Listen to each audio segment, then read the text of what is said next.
আলাইকুম রহমতুল্লাহ বরকত। হাদিস বুখারী 10ম খণ্ড শেষের দিকে হাদিস সারমর্ম বলছি।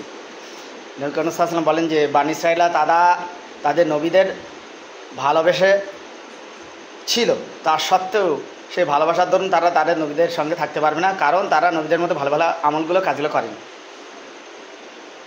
এটাও বুখারীর হাদিস 10ম খণ্ড শেষের দিকে হাদিস সারমর্ম বলছি। নবী করিম সাল্লাল্লাহু আলাইহি ওয়াসাল্লাম বলেছেন যে ইহুদি আর নাসারাদেরকে ধ্বংস করে দেয়, কারণ তারা তাদের নবীদের কবরগুলোকে সেজদাগাহ বানিয়ে নিয়েছে।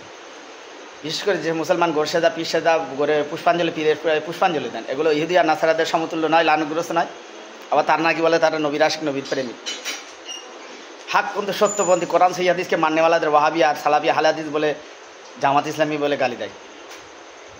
তারা ভাই গোরে পুষ্পাঞ্জলি পীরে পায় পুষ্পাঞ্জলি গোরসেদা পীরসেদা নবী করিম নিষেধ করছেন, তাদের প্রতি লান করেছেন, আর তুমি নবীটা আশিক সাজতেছ। আরে ভণ্ড, তোর গা শুকলে দুর্গন্ধ বাড়ায়, তুই নাকি নবীর আশিক? আশ্চর্য। অবশ্যই মনে রাখা উচিত যে এরকম যারা করেন অবশ্যই তাদের জন্য সতর্কবাণী রয়েছে।